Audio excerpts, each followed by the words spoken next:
حاضر ہیں تجوید و قرات کا تجوید و قرات کا یہ کورس جو بحیرہ شریف کی وساطت سے ڈاکٹر نعیم الدین صاحب استاد محترم قبلہ آپ کی کاوشوں سے جو جاری و ساری ہے، اللہ تعالیٰ ہمیں قرآن پاک سیکھنے، سکھانے اور اس پر عمل کرنے کی توفیق عطا فرمائے۔ لاسٹ ٹائم ہم نے ترتیل، حدر اور تدویر، اس کے قواعد کیا ہیں، ان میں ڈفرنس کیا ہے، کیا یہ ان کی یہ اصطلاحات جو ہیں ان کا کیا معنی ہے، اس پر ہم نے بات کی تھی، لیکن ہم نے مکمل بات نہیں کر پائے اس پہ سگنلز کی وجہ سے۔ تو آج ہم پھر اسی موضوع پہ بات کریں گے، اور اس کے ساتھ اگر ٹائم اگر ہوا تو ہم پھر ہمارا لاسٹ جو ایک ہمارا ٹاپک تھا اس میں مخارج الحروف اور صفات کے حوالے سے بھی ہمارا کچھ کام رہتا ہے، اس پہ بھی ہم انشاءاللہ بات کریں گے۔ تو پہلے میں یہ پوچھنا چاہوں گا کہ لاسٹ ٹائم ہم نے جو بات کی تھی ان قواعد کے حوالے سے، ترتیل میں یعنی کہ تحقیق، حدر اور تدویر، ان میں فرق کیا ہے؟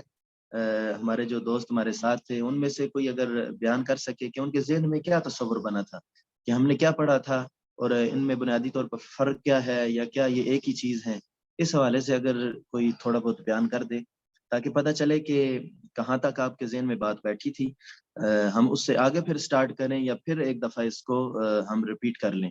تو کوئی بیان کرے، ریز یور ہینڈ۔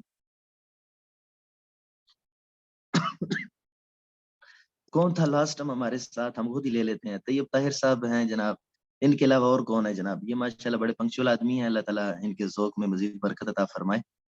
کوئی اور ان کے علاوہ بتانا چاہیں؟ ذیشان طارق صاحب، جناب آپ بیان فرمائیں۔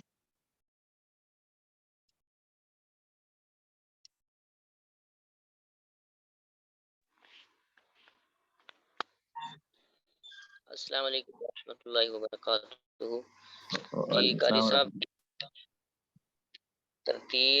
ترتیل کا مطلب ہے ٹھہر ٹھہر کر پڑھنا، مدات اور غنہ کو کار میں ادا کرنا، جس طرح محفلوں میں تلاوت کی جاتی ہے۔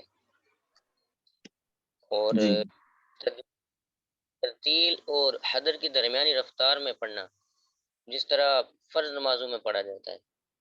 جی اور حدر تیز تیز پڑھنا، لیکن اتنی جلدی نہ کرنا کہ جس سے حروف کٹ کر رہ جائیں، یا حرکات پوری طرح سمجھنا، جیسے نماز تراویح میں قرآن پاک پڑھا جاتا ہے۔ ٹھیک ہے، جزاک اللہ۔ لاسٹ ٹائم آپ ہمارے ساتھ تھے؟ جی جی حضور، آپ کے ساتھ۔ اچھا اچھا، چلے آپ کے علاوہ کوئی اور بتانا چاہے؟ بہت اچھا آپ نے بتایا ماشاءاللہ۔ میں کسی اور سے بھی سننا چاہ رہا ہوں، جو کچھ سننا چاہ رہا ہوں وہ کوئی بیان فرمائے۔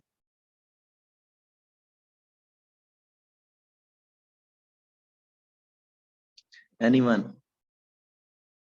فرحت فاروق صاحب آپ ہمارے ساتھ ہیں؟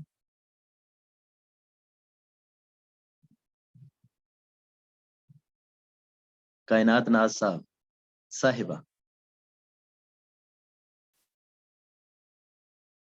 آپ سن پا رہے ہیں مجھے؟ عبداللہ اسماعیل صاحب، آپ کی آواز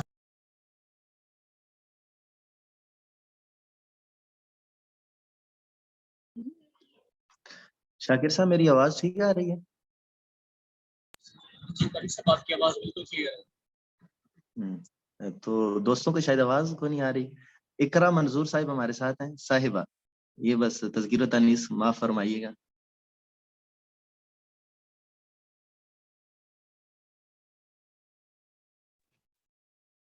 کوئی نہیں۔ عرفان یونس صاحب آئے ہیں جناب، آپ بیان فرمائیں گے؟ سوال ریپیٹ کر دیں ایک بار، کیونکہ ابھی کچھ سوال یہ ہے کہ لاسٹ ٹائم ہم نے تھوڑا بہت کلام کیا تھا، ترتیل کیا ہے اور یہ حدر، تدویر یہ کیا ہے، ان پر ہم نے تھوڑی بہت بات چیت کی تھی۔ تو میں یہ پوچھنا چاہ رہا ہوں کس کے ذہن میں کیا تصور بنا تھا؟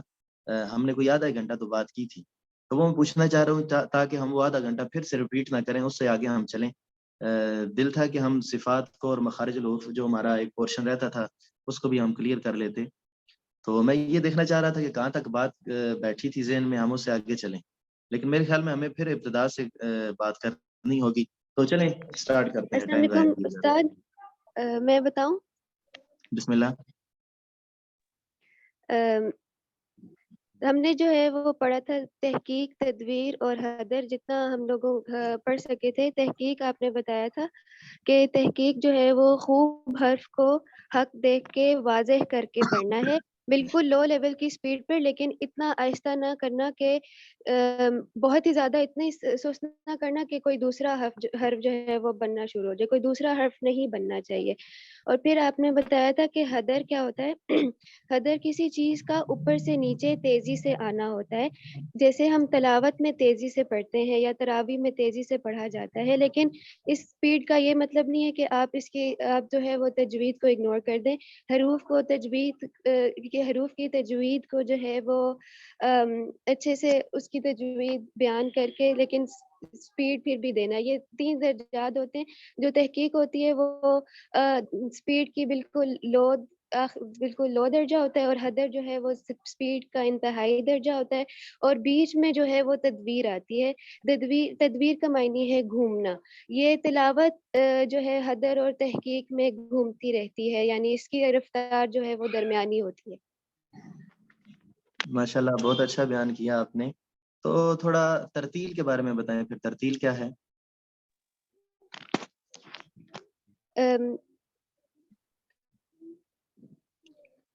تحقیق، تدویر اور حدر کے بارے میں بتایا تھا. قرآن میں جو ہے وہ ترتیل کا ذکر ہے.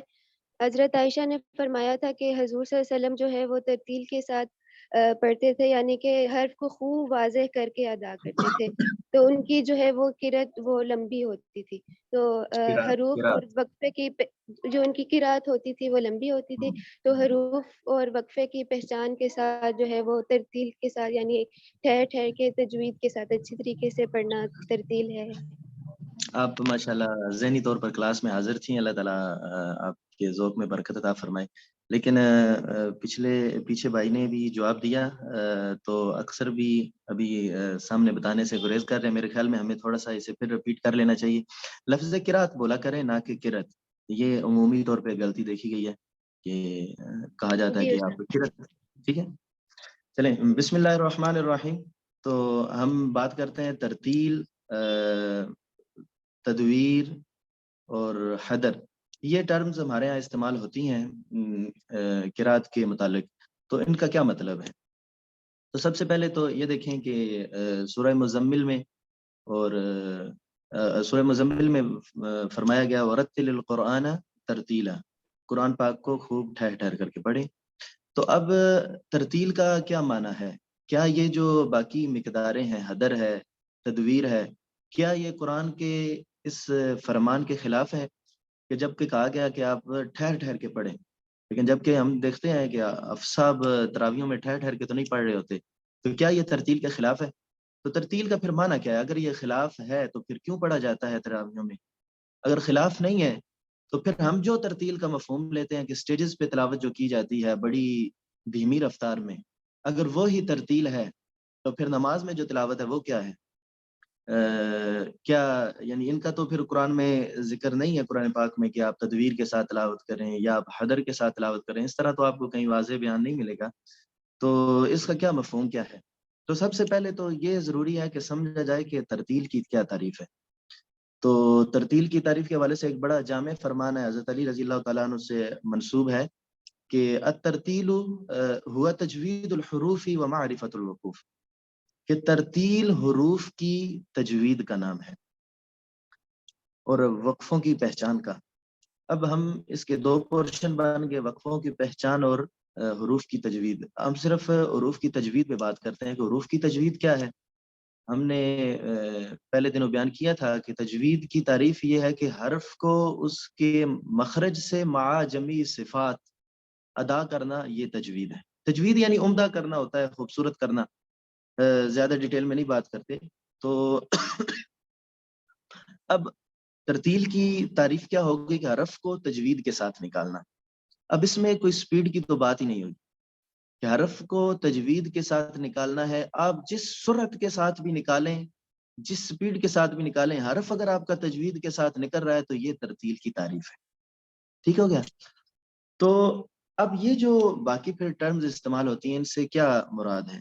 یہ ہے مراتب التلاوہ باعتبار السرعہ، یعنی رفتار کے لحاظ سے تلاوت کی اقسام ہے کہ کتنی رفتار میں تلاوت کی جا سکتی ہے، کتنی میں نہیں کی جا سکتی. کیونکہ ہر وقت جو ہم تجوید کا کانسیپٹ لیتے ہیں سٹیجز والا، ہر وقت اس کانسیپٹ میں تلاوت نہیں کی جا سکتی، کیونکہ جب حفاظ حفظ کر رہے ہیں یا تلاوت کا مراجعہ کر رہے ہیں، یعنی اسے بار بار دہرا رہے ہیں، یا جس طرح بھی رمضان شریف میں ایک دور کا سلسلہ شروع ہوتا ہے، تو اگر آپ اس طرح جس طرح حرف کا حق دے کر سٹیجز پر حروف کو حق دیا جاتا ہے، کیونکہ اصل میں تجوید تو ہے حروف کو ان کا حق دینا، یعنی ان کو ان کے مخرج سے نکالنا اور ان کی صفات کے ساتھ، تاکہ ان کی صفات نہ بگڑنے پائیں.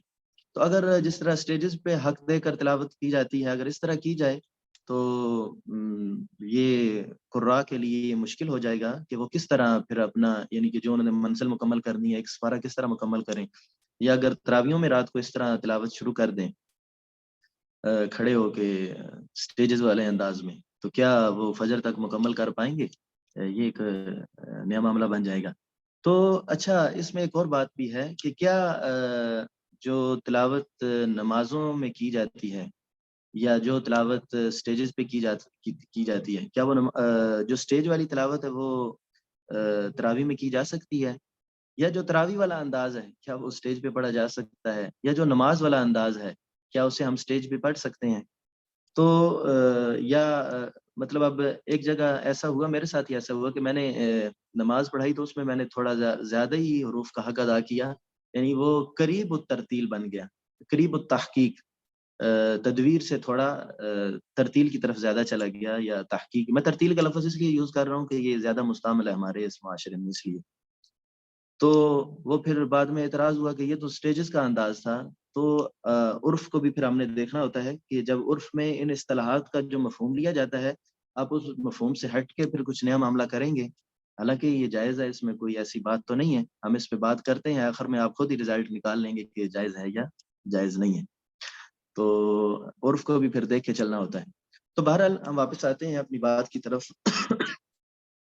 تو ترتیل ہے حروف کو ان کا حق دے کر پڑھنا، یعنی اس کی تجوید میں جتنے قوانین ہیں، اس کا مخرج ہے، صفات ہیں، اور جو اس کے قوانین ہیں، یعنی احکام التلاوہ انہیں کہہ لیں، ادغام ہے، اظہار، اخفاء، اقلاب، یہ جتنے قوانین آتے ہیں حروف کو آپس میں جوائنٹ کرتے ہوئے، یا حروف الفاظ جب بنتے ہیں ان کے اندر جب کچھ قواعد آتے ہیں، تو ان تمام کا خیال کرتے ہوئے، رعایت کرتے ہوئے جب ہم تلاوت کرتے ہیں تو یہی ترتیل ہے. اب اس تعریف پہ جس سپیڈ کے ساتھ بھی آپ تلاوت کریں نا، اگر تو آپ کے احکام و تجوید جو ہیں، یعنی کہ آپ کی تجوید یعنی حروف کے مخارج اور ان کی صفات اور تمام احکام، اگر یہ قائم ہیں اور آپ کی سپیڈ جو بھی ہے، یہ ساری کی ساری ترتیل ہے. ٹھیک ہے؟ اگر تو آپ تلاوت کر رہے ہیں اور وہ سپیڈ آپ کی تراویحوں والی ہے، آپ کے مخارج درست ہیں، آپ کی صفات درست ہیں، اور تمام احکامات جو تلاوت کے ہیں وہ تمام کے تمام درست ہیں، تو یہ بھی ترتیل ہے. اسی کا حکم ہے قرآن پاک اسی طرح ہی پڑھنا ہے، اسی کو ہی ترتیل کہیں گے. اور اگر آپ نماز کے اندر تلاوت کر رہے ہیں تو وہاں والی جو نماز والی سپیڈ ہے، اس کا جو انداز ہے، اس میں بھی اگر آپ کی تجوید قائم ہے، تجوید کے تمام احکام کا قائم ہے، تو یہ ترتیل ہے. اسی طرح آپ سٹیجز پہ تلاوت کر رہے ہیں تو سٹیج پہ اگر بیٹھتے ہوئے، اب ہمارے نزدیک جو ترتیل کی تعریف ہے، اگر سٹیج کے اوپر آپ بیٹھ کے تلاوت کر رہے ہیں اور اس رفتار سے کر رہے ہیں جسے ہمارے ہاں ترتیل ہی سمجھا جاتا ہے، صرف اسی کو ترتیل سمجھا جاتا ہے، اگر وہاں پر بھی آپ بیٹھ کے تجوید کے قوانین کو بگاڑ رہے ہیں، سپیڈ آپ کی وہی ہے، تو یہ ترتیل ہے ہی نہیں. ترتیل کیا ہے؟ ترتیل کی جو تعریف ہے اس پہ جو چیز صادق ہے وہی ترتیل ہے، چاہے وہ نماز کا انداز ہو، چاہے وہ سٹیج کا انداز ہو. ٹھیک ہے؟ یہ ہم نے تعریف بیان کی. اس تعریف پہ ہم آگے بات کریں گے. اس سارے معاملے میں کسی کو کوئی ابہام ہو تو ہم پھر اس کو ریپیٹ کر سکتے ہیں. کلیئر ہے؟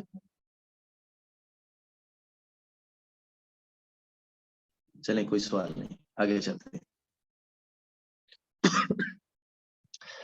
تو آگے چلتے ہیں. تو اب تین تلاوت کے اعتبار سے تین سپیڈز ہیں, تین سرعات ہیں. ایک ہے بہت دھیما, ایک ہے مڈ میں, نہ زیادہ تیز نہ زیادہ آہستہ, اور ایک ہے جتنی آپ استطاعت رکھتے ہیں تجوید کو اپنے ہاتھ میں رکھیں اور اس کا خیال کرتے ہوئے جتنی آپ استطاعت رکھتے ہیں تیز پڑھ لیں. ایک یہ انداز ہے. یہ تین سرعات کے اعتبار سے تلاوت کے انداز ہیں. جو سب سے لو انداز ہے اس کو ہم تحقیق کہتے ہیں, کہ یعنی ہر حرف کو خوب واضح کر کے ادا کرنا. تجوید تو آپ نے قائم رکھی ہوئی ہے لیکن ہر حرف کو آپ بالکل واضح کر رہے ہیں. ایک مبتدی آدمی بھی جسے کچھ نہ کچھ قوانین کا پتہ ہے وہ بھی سمجھ رہا ہے کہ آپ قوانین کے مطابق پڑھ رہے ہیں, ہر حرف کو اس کا حق دے کر پڑھ رہے ہیں, اور اتنی آپ اس میں فرصت دے رہے ہیں کہ پڑھنے والا پڑھ رہا ہے اور سننے والے ترجمے پہ بھی غور کر سکتے ہیں اور سمجھ بھی سکتے ہیں اور اس سے کیفیات بھی محسوس کر سکتے ہیں. یہ ہے تحقیق. اور اس کے بعد آ جاتا ہے دوسرا درجہ صورت کے اعتبار سے, وہ ہے تدویر. یعنی کہ آپ کی سپیڈ تھوڑی سی بڑھ گئی, حالات کی نزاکت کو دیکھتے ہوئے. نماز کو آپ نے پڑھانی ہے, نماز میں آپ اگر وہ طریقہ قائم رکھیں گے تو کئی لوگوں کو کام ہے, کیونکہ جو حفلے میں بیٹھے ہیں, جو محفل میں بیٹھے ہیں, وہ اپنی مرضی سے بیٹھے ہوئے ہیں. یہ کیونکہ مستحب کام ہے اور ان کے پاس ٹائم ہے تو اس لیے بیٹھے ہوئے ہیں. وہاں پر یہ موقع ہے کہ آپ اتنی آہستہ تلاوت کریں, کیونکہ وہ اپنی مرضی سے آئے ہیں, کام چھوڑ کے آئے ہوئے ہیں, انہیں کوئی کام نہیں ہے, کہیں جانا نہیں ہے انہوں نے, ٹھیک ہے. لیکن جب نماز کے لیے آئے ہیں تو یہ کسی کے حکم سے آئے ہیں, اللہ تعالیٰ کا حکم ہے کہ نماز پڑھنی ہے. تو اس وقت رعایت کرتے ہوئے اتنی آپ لوگوں کا امتحان نہ لیں, کام چھوڑ کے آئے ہیں, کہ آپ نماز کے اندر تحقیق میں تلاوت شروع کر دیں. تو اس وقت یہ ہے کہ قرآن پاک پڑھنے کا حکم ہے نماز کے اندر, تو سورت کے ساتھ پڑھا جائے, اتنی سورت کے ساتھ کہ احکام و تجوید قائم رہیں اور حکم بھی مکمل ہو جائے, حجت بھی تمام ہو جائے اور تلاوت بھی مکمل ہو جائے, اور لوگ بھی اپنا فرض ادا کر کے اپنے کاموں کو لوٹ جائیں. ٹھیک ہے. اس وقت آپ, کیونکہ موقع دیکھ کر بات کی جاتی ہے, موقع دیکھ کر کلام کیا جاتا ہے, تو یہاں پر موقع تحقیق کا نہیں ہے, یہاں پر موقع ہے تدویر میں یا حدر میں تلاوت کرنے کا. تو نماز کے اندر اگر کوئی تحقیق میں بھی تلاوت کرے تو قرآن پاک جو پڑھنے کا حکم ہے, جو ہمارے لیے قرات نماز کے اندر فرض ہے, کوئی تحقیق میں تلاوت کرے یا حدر میں کرے یا تدویر میں کرے, اس کی تلاوت کامل ہے, اس میں کوئی شک نہیں ہے, اس کا جو وہ فریضہ ہے وہ ادا ہو جائے گا. لیکن لوگوں کی مصروفیات کا خیال رکھتے ہوئے وہاں پر تحقیق کا موقع نہیں ہے, وہاں پر تحقیق میں تلاوت نہیں کی جائے گی. اس کے بعد تیسرا اسے تدویر کہتے ہیں. میں انشاءاللہ اینڈ پہ مثالیں بھی عرض کروں گا. تو تیسرا موقع ہے تدویر کا. اب چونکہ تراویحوں کا معاملہ ہے, کیونکہ ہمارے ہاں جو حدر کا انداز ہے وہ صرف تراویحوں میں اپنایا جاتا ہے. اس کی وجہ کیا ہے کہ تراویحوں میں ہمارے ہاں پاک و ہند میں, ویسے بھی عرب ممالک کئی جگہوں پر یہ اس سنت کو اپنایا جاتا ہے کہ قرآن پاک کو مکمل پڑھا جائے تراویحوں کے اندر. تو تراویح کے اندر زیادہ تلاوت مطلوب ہوتی ہے, آپ نے 1.25 پارہ یا 1.5 پارہ پڑھنا ہوتا ہے روز. تو اس کے لیے آپ تدویر کا انداز بھی لیں گے تو ٹائم زیادہ درکار ہے. تو لوگوں کا خیال کرتے ہوئے, کیونکہ لوگوں کو تو آپ نے نماز پڑھانی ہے, تو خیال کرتے ہوئے آپ جتنی استطاعت رکھتے ہیں تجوید کے قوانین کے تحت, جتنی استطاعت رکھتے ہیں آپ سپیڈ کے ساتھ تلاوت کر سکتے ہیں, لیکن تجوید نہ بگڑنے پائے. شرط یہ ہمیشہ تینوں تلاوتوں میں, تینوں اندازوں میں یہ شرط ساتھ لازم رہے گی کہ آپ چاہے تحقیق کے ساتھ تلاوت کریں, چاہے تدویر کے ساتھ تلاوت کریں, یا چاہے حدر میں تلاوت کریں, آپ کی تجوید نہیں بگڑنے پائے.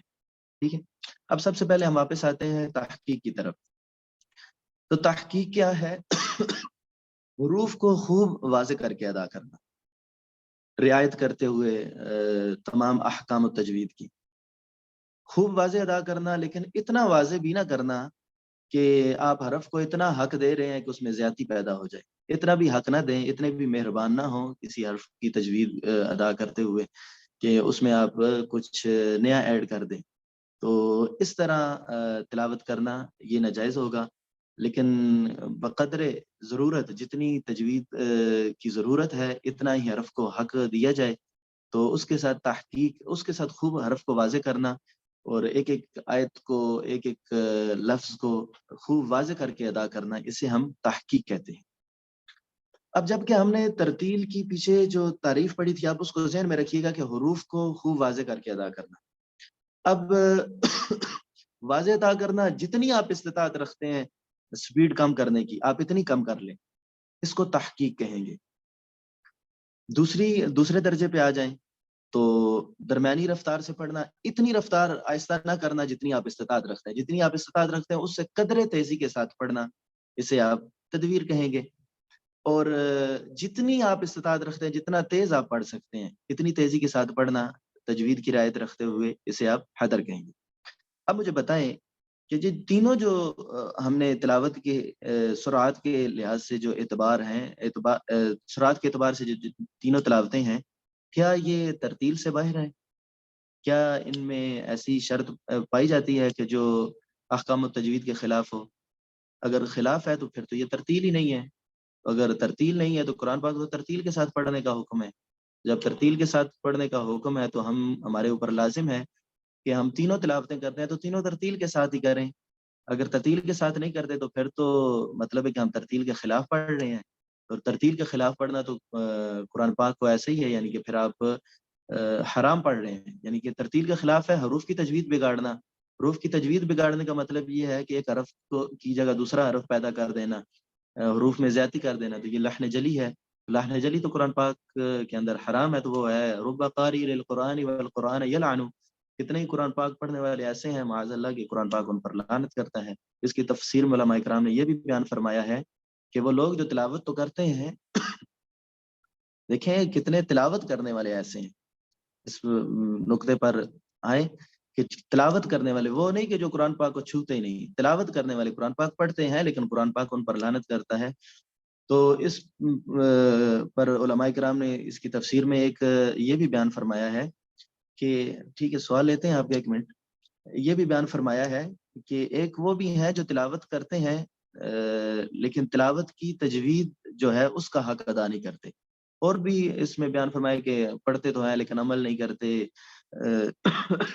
لیکن ایک یہ بھی ہے تلاوت کے اعتبار سے بھی کہ پڑھتے ہیں لیکن تجوید یعنی اس کو حق اس کا دے کر نہیں پڑھتے، اسے بگاڑ دیتے ہیں۔ تو جب بگاڑتے ہیں تو قرآن پاک ان پر لعنت کرتا ہے، کیونکہ آپ اللہ تعالیٰ کے فرمان کو بگاڑ رہے ہیں۔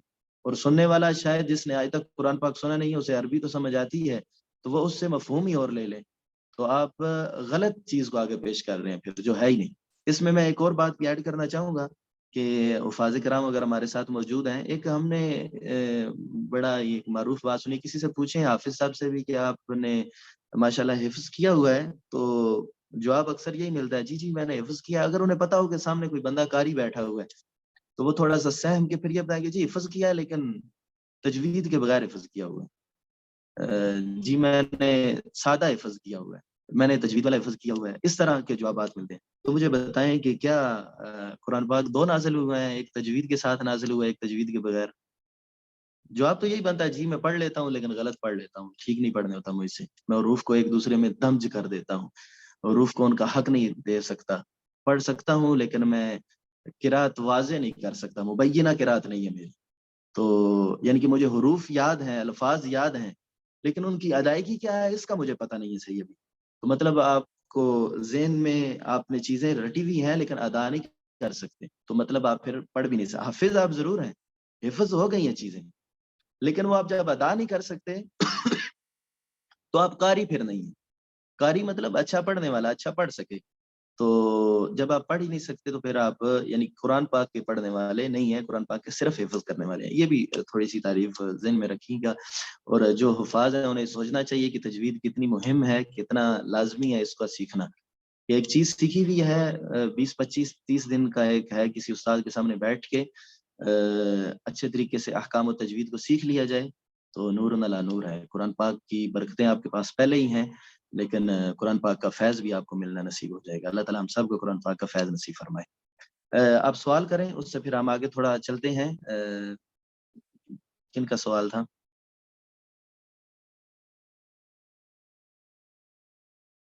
سلمہ کوثر تھی شاید، آپ کا سوال تھا. جی حضور السلام علیکم وبرکاتہ. وعلیکم السلام ورحمۃ اللہ وبرکاتہ. اچھا میرا کوشچن یہ تھا، جیسے ابھی آپ نے یہ قواعد سارے ہمیں بتائے، ترتیل، حدر اور تدویر وغیرہ، تو یہ تو سارے اصول آپ نے نماز قرات کے حوالے سے بتائے. قرآن پاک کی تلاوت کر رہے ہیں، قرآن پاک ایک ہمارا پڑھنے کا معمول ہے روز، مطلب ڈیلی کی بیس پہ صبح اگر ہم پڑھتے ہیں تو کیا اسے بھی ہم مطلب یہ تدویر کے ساتھ، حدر کے ساتھ ہم پڑھ سکتے ہیں، تجوید کے قواعد نہ بگڑے کو صورت کے ساتھ پڑھ سکتے ہیں؟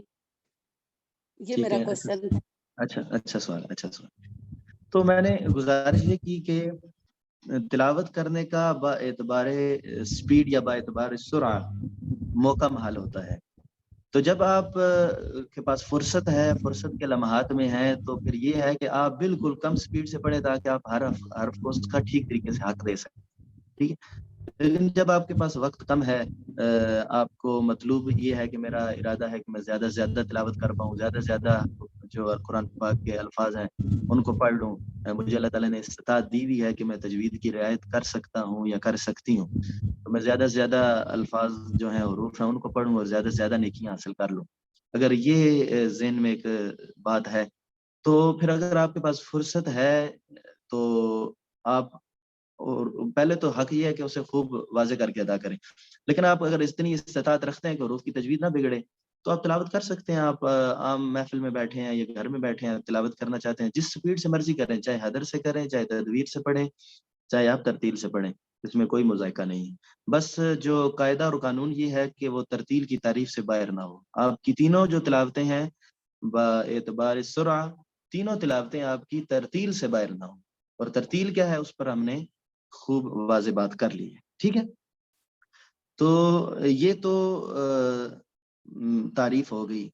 اب اس میں ایک دو چیزیں ہیں، ان کو آپ نے ذہن میں رکھنا ہے کہ جب ہم تلاوت کر رہے ہوتے ہیں تو کچھ چیزیں جس وجہ سے ہمیں مسئلہ بنتا ہے کہ ہماری تجوید بگڑ جاتی ہے.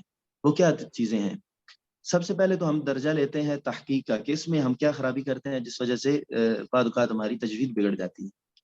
اگر کسی کو پتہ بھی ہو اور ترتیل کے قواعد سارے آتے بھی ہیں، لیکن اس کے باوجود خیال نہ کرتے ہوئے یا زیادہ مشق نہ ہونے کی وجہ سے بھی آپ یہ خطائیں کر جاتے ہیں، یعنی ہم سے یہ خطائیں ہو جاتی ہیں. اس میں سب سے پہلے آتی ہے کہ تحقیق اتنی ہونی چاہیے کہ وہ درجہ تمطیط تک نہ پہنچے. درجہ تمطیط کیا ہے کہ اتنا آپ، جی طاہرہ اندلیب صاحب. السلام علیکم ورحمۃ اللہ وبرکاتہ. وعلیکم السلام ورحمۃ اللہ. حضور، جیسا کہ قرآن کریم کی آیہ مبارکہ ہے وَرَتِّلِ الْقُرْآنَ ترتیلا، کہ یہاں پہ ہم مانا کرتے ہیں کہ قرآن کو خوب ٹھہر ٹھہر کر پڑھو، تو ٹھہر ٹھہر کر پڑھنے کا حکم ہے. تو یہ باقی جو درجات متعین ہوئے ہیں یہ مطلب کیسے متعین ہوئے؟ اور کیونکہ عمومی طور پہ تو یہی کنسیپٹ ہے کہ ترتیل کا معنی خوب ٹھہر ٹھہر کر پڑھو، اور قرآن کریم کی آیت کے مطابق بھی یہی ہے. اور جیسا کہ آپ نے فرمایا کہ کہیں پہ اس طرح کی کوئی مطلب کہ یہ جو درجات ہیں اس حوالے سے کوئی ایسی حدیث بھی موجود نہیں ہے، یا کوئی ایسا بیان یا کوئی ایسا حوالہ بھی موجود نہیں ہے، تو پھر یہ کیسے متعین ہوئے؟ تو خوب ٹھہر ٹھہر کر پڑھنے سے پھر ہم کیا مراد لیں گے کہ مطلب قرآن کا تو یہ حکم ہے، تو پھر ہم تجوید نہ بگڑے تو ہم کون سی سپیڈ سے پڑھیں، کیا ہو؟ اور حضور یہ بھی ہوتا ہے کہ جیسے کہ 1 الف کے برابر کھینچنا، 2 الف کے برابر، 2.5 الف کے برابر، تو جب ہم حدر سے پڑھتے ہیں تو یہ اتنی مقدار تو مینٹین نہیں رکھی جا سکتی، تو مطلب پھر وہ کیسے وہ چیز ہوتی ہے؟ مطلب جیسے کہ اگر یہ آپ کے سوال میں آپ نے جواب بھی خود دے دیا، میں اس پہ بات کرتا ہوں، لیکن میں تدریجاً آ رہا تھا اس جانب. ابھی میں گزارش کروں گا کہ جی پہلے عیب کیا ہے، یعنی کس وجہ سے ہماری تلاوت بگڑتی ہے، اس کے بعد ہم آئیں گے کہ تلاوت یہ یعنی کہ سپیڈز کس طرح بنتی ہوتی ہیں. ویسے سپیڈ کیا ہے کہ یعنی ایسے بس سپیڈ لگا دینی ہے تجوید بگڑتی جا رہی ہے، نہیں. اس کی کچھ قوانین ہیں، آپ اس کو ذہن میں رکھیں، آپ کی آٹومیٹک سپیڈ بن جائے گی. ان قوانین کو ذہن میں رکھیں، آپ آٹومیٹک آپ کی رفتار سلو ہو جائے گی. ٹھیک ہے؟ جی حضور بہتر. ٹھیک. سوال اچھا ہے آپ کا. چلیں ہم اس پہ بعد میں بات کرتے ہیں. تو سب سے پہلے کیا ہے، ہم نے کہا کہ تلاوت اس حد تک کم سپیڈز کے ساتھ نہ ہو کہ وہ درجہ تمطیط تک پہنچ جائے. اب تمطیط کیا ہے کہ آپ اتنا حرف کو اس کا حق دے رہے ہیں، آپ حرف کو اتنا خوب واضح کر رہے ہیں کہ اس کے اندر آپ نے ایک اور حرف پیدا کر دیا، اس کے اندر کسی دوسرے حرف کی آپ خوشبو لے آئے. تو اتنی بھی ترتیل یعنی تحقیق نہیں ہونی چاہیے جس سے خطا واضح ہو جائے. یعنی اس کی میں کچھ مثالیں اس نے بھی ذکر کی تھی، پھر انہیں مثالوں کو دہرا دیتا ہوں یا میں کوئی اور نئی مثال گزارش کر دیتا ہوں. مطلب آپ کہیں سے بھی پڑھ رہے ہیں. اب بسم اللہ الرحمن الرحیم. أَلَمْ تَرَ كَيْفَ فَعَلَ رَبُّكَ. ٹھیک ہے، اب اس میں کوئی مجھے بتائے میں نے کیا خطا کی ہے. آئین پر جو ہے آپ نے وہ جو ہے کھڑی پیش پڑھ دی ہے. ہاں دیکھیں آئین عام کو زیادہ بندے، لمبا کیا. ٹھیک ہے. دیکھیں ایک یہ خطا آپ نے پکڑی. ایک اور حضور عالم کر کے. شاباش. ہاں تو اب دیکھیں یہ میں نے بظاہر مطلب آپ اگر اس چیز کو اگر ہم اس کو ڈسکس نہ کریں تو عمومی أَلَمْ تَرَ كَيْفَ فَعَلَ رَبُّكَ بِأَصْحَابِ الْفِيلِ.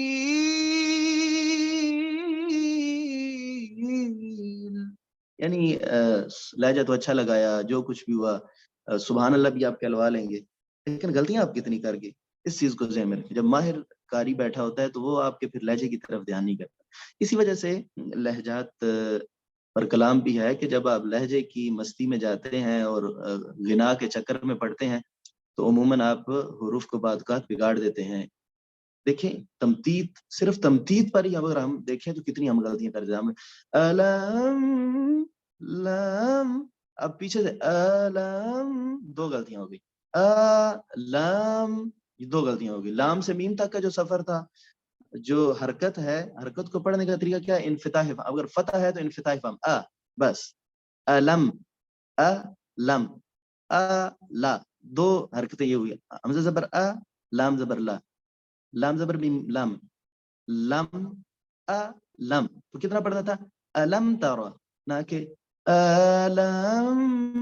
دیکھیں دو غلطیاں ہو گئی. ٹھیک ہے، پھر آپ الم تارا، اب تا، اب تا کے بعد ایک الف پیدا ہو گیا را. کیف فعل. ٹھیک ہے، کتنی غلطیاں ہو گئی صرف ایک آیت پڑھی. تو یہ کس وجہ سے غلطی ہے؟ یہ غلطی کی وجہ تمطیط ہے کہ آپ اپنی تلاوت کرتے ہوئے تمطیط سے بچیں. ایک بہت میجر غلطی یہ ہے، یہ میجر غلطیوں میں سے ایک غلطی تمطیط ہے کہ جب آپ تحقیق کے ساتھ تلاوت کر رہے ہوتے ہیں تو اس وقت تمطیط بہت زیادہ واقع ہوتی ہے. اس سے بچنا چاہیے. قرائے کرام جو سٹیجز پہ بیٹھتے ہیں ان سے گزارش یہ ہے کہ اس چیز پر، اس نقطے پر خاص دھیان فرمائیں کہ تمطیط نہ ہونے پائے. ٹھیک ہو گیا. اس کے بعد تدویر جو ہے یہ مناسب انداز، اس میں اتنی زیادہ خطا کا امکان نہیں ہوتا. یعنی آپ اس میں نہ تو بہت زیادہ سپیڈ کو سلو کر رہے ہیں، کیونکہ یہ تمطیط جو غلطی ہے یہ صورت کے اعتبار سے پیدا ہوتی ہے کہ آپ سپیڈ کو بہت زیادہ جب سلو کرتے ہیں تو آپ حروف کو کیونکہ آپ نے حرکت کی ادائیگی میں بھی سستی کی. جب حرکت کی ادائیگی میں سستی کی ہے، حرکت تو ادا ہو جاتی ہے آنن فانن. آپ نے انفتاح فم کیا، فتح ہے تو ادا ہو جائے گی. ضمہ ہے تو انضمام فم، یعنی ہونٹ کو گول کرتے گئے تو آپ پیش پیدا کر دیے. فک فم یعنی منہ کو آپ کھولتے گئے نیچے کی جانب کر کے تو اس سے آپ نے زیر پیدا کر دی. تو یہ تو آواز، یہ دیکھیں نا ہم نے پہلے لیکچر میں بات کی تھی، یہ ساؤنڈز ہیں. ساؤنڈز کو آپ نے اگر آپ نے یعنی ساؤنڈز کو انفتاح فم یعنی منہ کو کھول کے آپ نے تھوڑی سی آواز لگائی تو یہ آپ کی ساؤنڈ اوپر کی جانب جائے گی. اگر آپ نے منہ کو نیچے والے جبڑے کو کھول کے آواز دی، آواز ہلکی سی نکالی تو وہ آپ کی ساؤنڈ نیچے کی جانب جائے گی. اگر آپ نے ہونٹوں کو گول کیا تو وہ سامنے کی طرف جائے گی. تو اس سے 3 حرکتیں پیدا ہوتی ہیں. تو اگر آپ نے ایک ساؤنڈ کو، یہ تو اتنا کرنے سے حرکت کامل ادا ہو گئی ہے، لیکن جب آپ نے حرکت کی ادائیگی میں بھی صورت کو لے آئے نا، تو اس سے پھر تمثیل پیدا ہوتی ہے. پھر آپ نے، کیونکہ جو حروف مدہ ہیں، واو ہے، الف ہے، یا ہے، یہ تو آپ کی اسی ساؤنڈ کا نام ہے. یہ بھی ہم مخارج میں بات کریں گے. تو یہ تو اسی ساؤنڈ کا نام ہے کہ واو، الف اور یا جو ہیں، یہ جب مدہ ساکنہ ہوتے ہیں تو ساکن ہے، تو اس وقت یہ مدہ ہے. تو مدہ کون سے؟ یہ ان کا مخرج جو جوف دہن ہے، منہ کا خالی حصہ، ان کا کوئی مخرج محقق نہیں ہے، مقدر ہے، کوئی پتہ نہیں ہے یعنی کہ یہ منہ کے کس حصے سے نکل رہے ہیں. تو جب آپ حرکات کی ادائیگی میں سستی کرتے ہیں تو اب جو الف ہے وہ تو تابع ہے فتح کا. تو فتح جب جیسی پیدا ہوئی تو اس میں الف پیدا ہو جائے گا. اور اسی طرح واو جو ہے وہ ضمہ کے تابع ہے، یعنی کہ واو جو آواز ہے حقیقت میں دیکھا جائے تو وہ ضمہ کی آواز ہی ہے. تو یہ ضمہ یہ ایک ساؤنڈ کا نام ہے، آپ یہ کہہ لیں. حرکت بھی آپ اسے کہیں، علامت بھی کہیں، لیکن یہ ایک حرکت اصل میں کیا ہے؟ ساؤنڈ ہی ہے نا.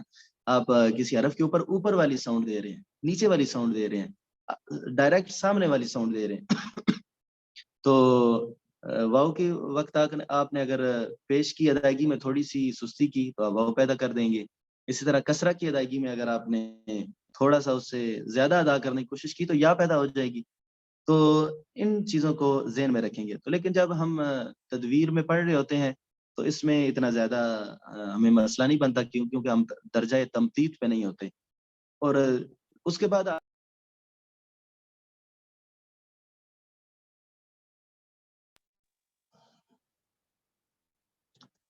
اگلا سٹیج آتا ہے حدر کا. تو حدر میں جب آپ تلاوت کر رہے ہوتے ہیں تو حدر میں تلاوت کرتے ہوئے آپ نے بہت زیادہ سپیڈ رکھی ہوئی ہے. آپ کی استطاعت جتنی تھی آپ اس سپیڈ میں آئے، لیکن بعض اوقات استطاعت سے آگے نکل گئے. تو جب آپ نے اس وقت ایسا کیا تو اس میں ایک پھر خرابی یہ پیدا ہوتی ہے. جس طرح سپیڈ کم کرنے کی وجہ سے تمتید پیدا ہوتی ہے، اسی طرح جب آپ حدر میں سپیڈ بہت زیادہ کرتے ہیں تو حروف میں دمج ہوتا ہے، یعنی کہ آپ نے ایک حرف کو دوسرے حرف میں داخل کر دیتے ہیں. اسے حز و حضرما اس طرح کی ایک اصطلاح ہے وہ استعمال ہوتی ہے کہ آپ اس درجے پہ پہنچ جاتے ہیں. حز و حضرما کی اصطلاح پہ اس درجے پہ پہنچتے ہیں کہ حروف کا آپ کو بالکل اب سمجھ نہیں آ رہی کہ میں کس طرح ہر حرف کو واضح کروں. اتنی سپیڈ میں چلے گئے کہ وہ الفاظ کترتے جا رہے ہیں یا حروف کو ایک دوسرے میں داخل کرتے جا رہے ہیں. مطلب الحمدللہ رب العالمین الرحمن الرحیم، یا اهدنا الصراط المستقیم صراط الذین انعمت علیہم. اب صراط الذین انعمت، اب اگر آپ ادھر تھوڑا رک جائیں، یہ کیا پڑھا؟ صراط الذین انعمت تھا، تو یہ درمیان میں حمزہ نہیں پڑھا گیا. صراط الذین انعمت، یہ نون کو نون کے ساتھ ملایا، حمزہ درمیان سے غائب. ٹھیک ہے، تو یہ پھر سپیڈ پیدا ہو جاتی ہے. جب اتنی سپیڈ آپ پیدا کرتے ہیں تو یہ خرابی لازم آتی ہے. تو قرآن کرام سے گزارش ہے، میں ادھر رک کے یہ بات کرتا ہوں کہ حدر جتنی مرضی آپ تیز پڑھیں، لیکن اگر آپ کی تجوید بگڑ رہی ہے تو آپ سمجھیں کہ آپ انتہائی جو رفتار رکھی ہوئی ہے بہت زیادہ، جس میں صرف اینڈ پہ لفظ تعلمون کی واو مدہ جو ہے نا، وہ اس کی برکت کی وجہ سے تعلمون بھی لفظ سمجھ آ جاتا ہے، اور واو مدہ کی وجہ سے یعلمون بھی سمجھ آ جاتا ہے. باقی کوئی سمجھ نہیں آ رہی تو آپ انتہائی یعنی کہ دمج اور حز و حضرما کے درجے پہ پہنچے ہوئے ہیں. یعنی کہ آپ کی اب جو سپیڈ ہے وہ آپ اپنے کنٹرول میں بھی نہیں ہے، اور آپ نے تجوید کو اتنا بگاڑ دیا ہے کہ ایک حرف سے دوسرا حرف ممتاز ہی نہیں ہو رہا. تو یہ جو طریقہ کار ہے، چاہے انتظامیہ کے ڈر سے ہو یا چاہے لوگوں کے وہ جو بعد میں کمنٹس ہوتے ہیں کہ حضرت جلدی ختم کیا کریں، اس ڈر سے ہو، یہ ڈر جو ہے یہ راجے نہیں ہے. اس ڈر کو آپ پیچھے رکھیں. غالب جو ڈر ہے وہ اللہ کا ہے، اور اسی کو سامنے رکھتے ہوئے آپ اللہ تعالیٰ کے کلام کو پڑھ رہے ہیں، کسی عام بندے کا کلام نہیں ہے، یہ اللہ کا کلام ہے. اور کسی بندے کا ڈر سامنے نہ رکھیں، اور قرآن پاک کی جو ادائیگی ہے اس کا حق ادا کرنے کی کوشش کریں، اور ہمیں کوشش ہی کرنی چاہیے اور اچھے طریقے سے ادا کرنا چاہیے. اگر میں آپ کو مشورہ یہ دیتا ہوں کہ آپ اس طریقے کو آزما لیں. اگر آپ تراویحیں پڑھتے ہوئے ایک پارہ 1 گھنٹے میں اگر مکمل کرتے ہیں، تو اگر آپ تھوڑی سی رفتار کم کر، یعنی کہ آپ کی یہ شاکر ویس صاحب مجھے 1 منٹ ایڈمن بنائیں. میں ایک چیز شیئر کرنا چاہ رہا تھا.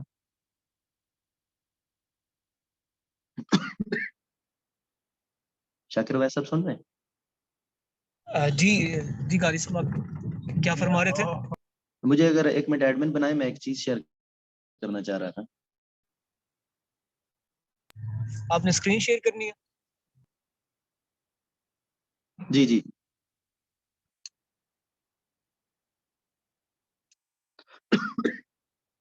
تو چلیں جب تک ہم اسکرین شیئرنگ کا معاملہ آتا ہوں آپ کریں، اب شاید ہو جائے. چلیں ٹھیک ہے.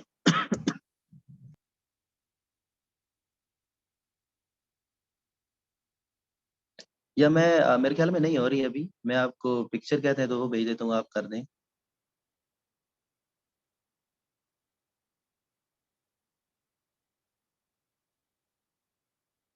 میں آپ کو سینڈ کر رہا ہوں واٹس ایپ پہ، آپ 1 منٹ ان کو شیئر کر دیں.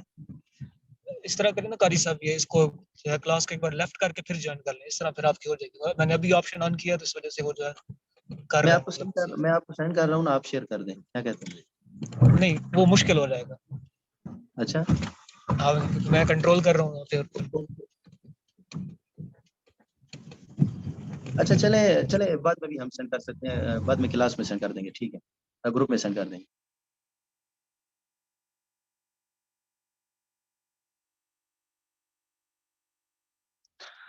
تو چلیں ہم بات کر رہے تھے اس موضوع پہ کہ آپ کی سپیڈ، آپ کی جو استطاعت ہے وہ 100% فرض کریں جتنا آپ کا درجہ ہے، آپ ادھر پہ پہنچے ہوئے ہیں قراء کرام سے، اور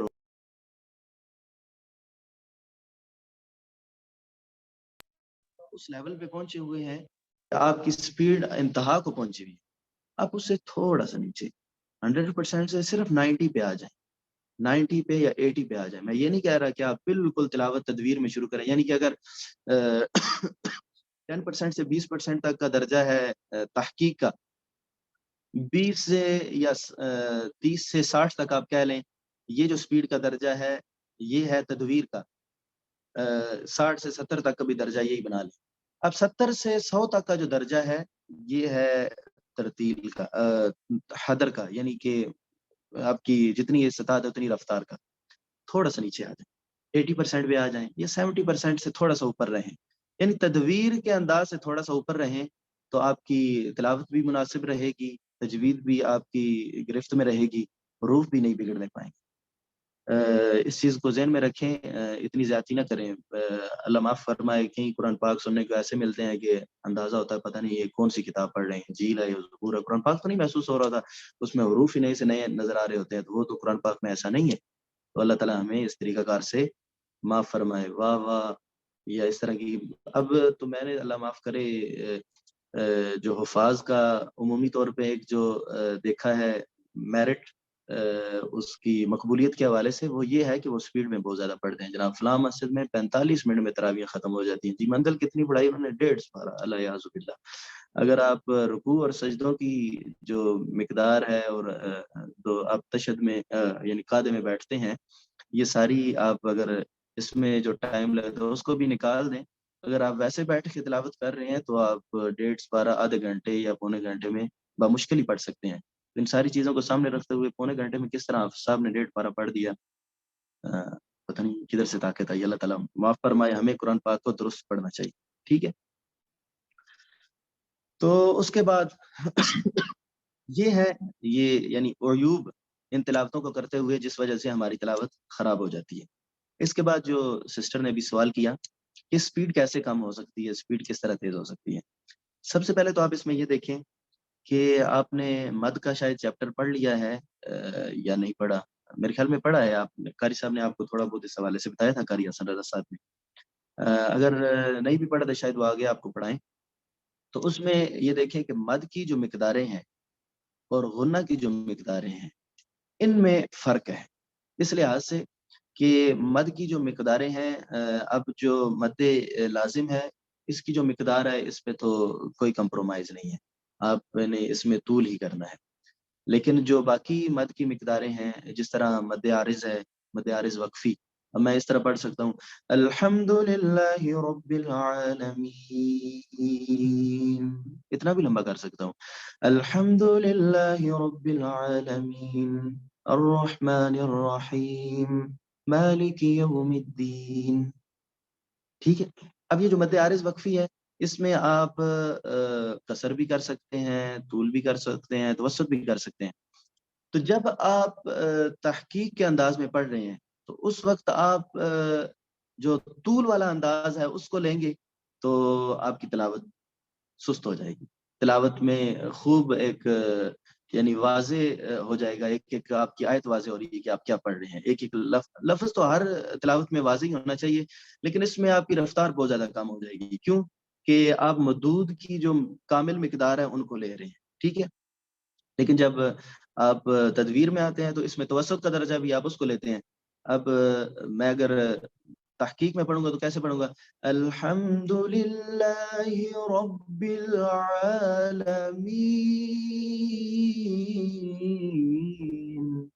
ٹھیک ہے. لیکن جب میں تدویر میں پڑھوں گا تو اس میں طول نہیں کروں گا، توسط کروں گا. الحمدللہ رب العالمین، توسط. لیکن جب میں حدر میں پڑھ رہا ہوں تو اس میں قصر کروں گا. الحمدللہ رب العالمین الرحمن الرحیم. ٹھیک ہے. تو دیکھیں صرف ایک مد جو ہے اس کی مقدار کو اگر میں ذہن میں رکھوں تو اس سے میری سپیڈ میں فرق پڑ رہا ہے. تو جب آپ کی جو سپیڈ ہے اس کی ایک بڑھانے کا طریقہ کار یہ ہے یا گھٹانے کا طریقہ کار یہ ہے کہ آپ اپنی مدود کو قاری صاحب اس کا جی میری ایک ضروری کال آ گئی تو میں آپ کو جو ہے اس کا ہوسٹ بنا کر میں لیفٹ کرنے لگا ہوں. میں 5-10 منٹ کے بعد پھر جوائن کروں گا. اقتدار دے دیں جناب ہمیں.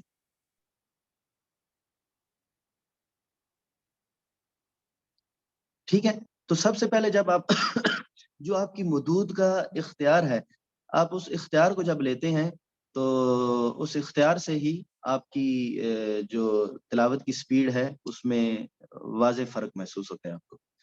اس کے بعد دوسرا درجہ آتا ہے جو غنے ہیں ان کی مقدار کا. اب آپ اس چیز کو ذہن میں رکھیں کہ یہ جو غنوں کی مقدار ہے یا مدود کی مقدار ہے یہ قیاسی ہے نہ کہ نصوص قطعی سے. اس کی ابھی اگر ہمیں ملتی ہے نا انما الصدقات للفقراء، اب یہ جو ہمیں ملتی ہے اس میں اب انہوں نے لمبا کر کے پڑھا. کتنا لمبا کر کے پڑھا؟ اب یہ جو مقدار ہے یہ قیاسی ہے. ٹھیک ہے. اسی طرح وہ پھر علماء نے اس پر کلام کیا کہ یہ اتنی حرکات ہونی چاہیے، یعنی طول ہے، قصر کرنی چاہیے، توسط کرنا چاہیے، کتنی حرکات اس میں مد کی مقدار ہونی چاہیے. یہ پورا چیپٹر ہے. اس سے پہلے تو آپ کو اگر آپ نے نہیں پڑھا تو مجھے بتا دیجیے گا، ہم اس کو مد کو پڑھ لیں گے یا وہ آگے میرے خیال میں آپ کے فہرست میں شیڈیول میں ہے مد کا باب. تو بہرحال اس کے علاوہ اسی طرح غنوں کی مقدار ہے. اب غنوں کی مقدار میں جو کلام ہے وہ بالکل واضح ہے کہ جو نون میم مشدد کا غنہ ہوتا ہے یہ غنہ اکمل ہے، یعنی اس میں آپ 2 حرکات اسے پڑھیں گے. لیکن اس کی جو سپیڈ ہے وہ باعتبار سرعہ اس کی سپیڈ میں فرق آ جاتا ہے. اگر آپ پڑھ رہے ہیں تحقیق کے ساتھ تو آپ کس طرح پڑھیں گے؟ ان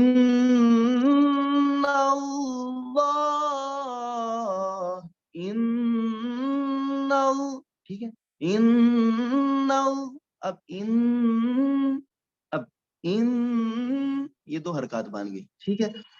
تو جب آپ اس حیدر میں پڑھیں ان اللہ دیکھیں ان واضح ہو گیا کہ یہاں پر میں نے گناہ کیا. ان اللہ یہاں پر آپ کو اختیار آ گیا کہ آپ اپنی سپیڈ کے اعتبار سے غنے میں اپنی رفتار کو آپ کا اس کو درجہ جو آپ نے ازمنۃ الغنہ اسے کہتے ہیں، غنے کا جو زمانہ ہے اسے کم کر لیں. لیکن اتنا کم نہ کریں کہ غنہ ہی اس میں نہ پایا جائے. غنہ ہے گنگناہٹ، ناک میں آپ نے آواز کو گنگنانا ہے، گنگناہٹ ہی نہ پائی جائے. یا ایک کیونکہ غنہ جہاں پر بھی ہو رہا ہوتا ہے وہاں پر ادغام بھی لازم ہے. تو ادغام کا مطلب ہے وہاں پر 2 حروف ہیں، تو 2 حروف کی حروف مدہ 3 ہے. یہ سوال آیا ہے، حروف مدہ 3 ہے، واو الف اور یا. تو غنے کی جو ادائیگی ہے اس کو آپ نے کامل ادا کرنا ہے، لیکن اس کی جو زمانہ ہے آپ اس کو با اعتبار سرعہ اس میں کمی کر سکتے ہیں، لیکن اتنی کمی نہ ہو کہ غنہ ہی قائم نہ رہے. ٹھیک ہے. اس کی میں نے آپ کو مثال دے دی. ٹھیک ہے. تو اب ہم ایک دفعہ کسی آیت کو پڑھ لیتے ہیں جہاں سے اعوذ باللہ من الشیطان الرجیم. ہاں والذین یؤمنون بما انزل الیک وما انزل من قبلک. ٹھیک ہے. اب یہ جو بما انزل،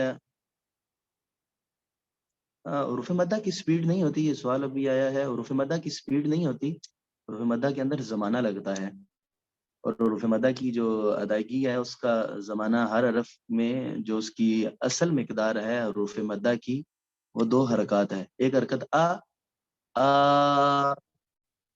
ٹھیک ہے، ای او. او اینڈ پہ جھٹکا محسوس نہ سمجھیں، او یعنی بغیر جھٹکے کے او. یہ ان کی یعنی کہ اس کا زمانہ یہ ہے کہ اتنے زمانے میں یہ حروف ادا ہوتے ہیں، اس کی کوئی سپیڈ نہیں.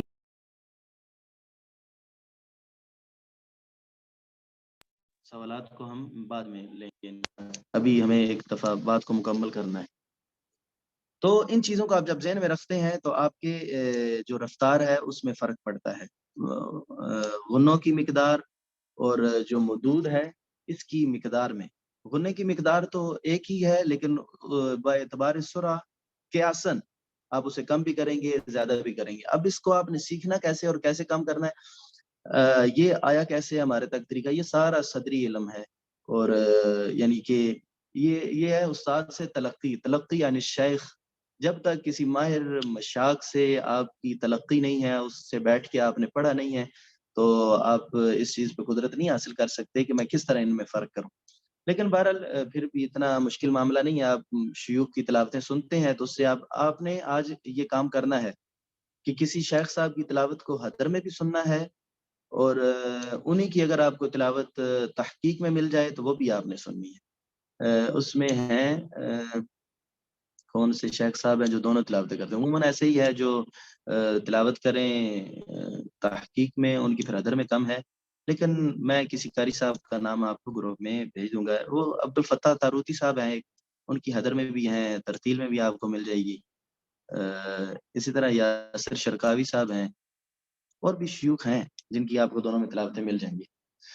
تو بہرحال یہ ایک طریقہ کار ہے ان کے تجوید کے قواعد کو سامنے رکھتے ہوئے باعتبار سرعہ تلاوت کرنے کا. اور اس کے یہ 3 درجات بنیں گے، حدر اور تدویر اور تحقیق.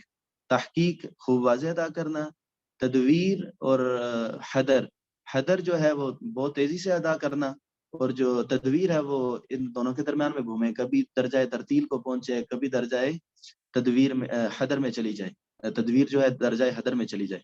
تو یہ دونوں طریقہ کار جو ہیں ان کو ذہن میں رکھتے ہوئے آپ تدویر کا بھی خیال کریں گے. تو یہ ہمارا ایک کلام تھا ان تینوں درجات کے متعلق. اب اگر آپ کا اس معاملے میں کوئی سوال ہو تو بتائیں، ورنہ میرا ارادہ ہے کہ ہم صفات کو جلد از جلد پڑھ لیں. جی فاروق بطول صاحبہ. جی السلام علیکم. وعلیکم السلام ورحمۃ اللہ. جی مجھے یہ پوچھنا تھا کہ ایک تو جو محافل شبینہ ہوتی ہیں اس میں جو قرآن پاک کی تلاوت کی جاتی ہے وہ اس میں کون سی والی قسم ہے؟ وہ حدر کی ہی کوئی اور فاسٹر اس میں سپیڈ 100 پہ جاتی ہے کیونکہ وہ 3 دن میں وہ بوسٹر کمپلیٹ لگا کر ہوتا دیتے. ہے ساتھ نا، بوسٹر لگا ہوتا ہے. اور دوسرا بھی ساتھ میں بتا دیجیے گا کہ جیسے اذان دی جاتی ہے نا تو اس میں بھی لوگ اس کے لہجے اور اس سے کیونکہ اس کو اتنی بعض اوقات کچھ لوگ اس کو اتنا لمبا کر دیتے ہیں اور کچھ کی سپیڈ میں نے کم دیکھی ہے، لیکن اس سے ہمیں سمجھ جلدی آ جاتی ہے کیونکہ اذان کا جواب بھی تو آپ نے ساتھ ساتھ دینا ہے. تو بعض اوقات مطلب کچھ لوگ اتنی لمبی سور لگاتے ہیں کہ وہی جو آپ جیسے کہہ رہے ہوتے ہیں نا کہ اس میں پھر تمدید کا آئی تھنک فیکٹر آ جاتا ہوگا. تو ان دونوں حوالوں سے اگر آپ بتا دیں. اور اس کے لیے کوئی کرائٹیریا نہیں ہوتا کہ جب آپ کو حافظ بناتے ہیں تو اس کے بعد قاری حضرات کی کتنا ان کا کوئی ایسی سرٹیفکیشن ٹائپ ہو کہ بھائی، کیونکہ ہم لوگ کئی دفعہ کئی جگہوں پہ ایسے مطلب حفاظ کرام تعینات ہوتے ہیں جہاں پہ پھر وہ اذان بھی دیں یا اس کے بعد بھی اب آپ کے یہ لیکچر سننے کے بعد لگتا ہے کہ ان میں یہ والی کچھ مسائل ہیں کہ ان کو اگر ایڈریس کیا جاتا تو یہ بہت بہتر ہوتا، سننے والے پہ بھی اثر انداز ہوتا ہے کیونکہ آپ کا لہجہ بھی اور پھر لوگ آپ کے دین کی طرف زیادہ مائل ہونے کا ان کا زیادہ اچھا ایک فیکٹر بنتا ہے. بہت شکریہ. ٹھیک ہے. اچھا ماشاءاللہ آپ نے 2 سوالات کی. ایک تو یہ ہے کہ اذان کو پہلے تو آپ اس طرح دیکھیں کہ اذان جو ہے یہ غیر قرآن ہے. اب غیر قرآن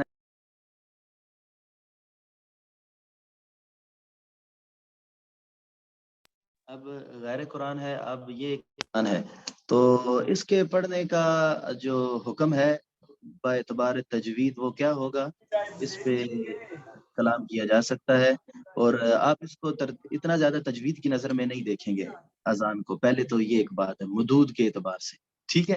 جس طرح مطلب ہوگا حی علی الصلاۃ،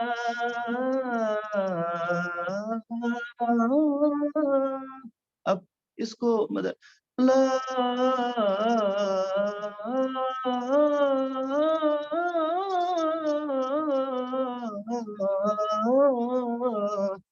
اتنا بھی لمبا کرتے ہیں، اس میں پورا پورا ایک ایک پورا نغمہ بھی آتا ہوتا ہے.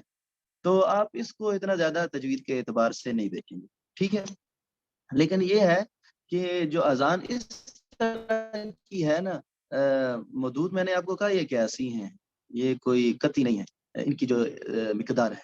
لیکن آپ نے اس کو ایک دیکھنا ہے، لیکن حروف کو حروف نہ بگڑنے پائیں. کیسے حروف بگڑتے ہیں؟ اللہ اکبر، اللہ اکبر، یہ حرف بگڑ گیا. یعنی آپ نے ایک درمیان میں اکبر، با کے بعد آپ نے الف پیدا کر دی. یعنی اللہ اکبر، اللہ اکبر. اب کوئی کرتا نا اللہ اکبر، اللہ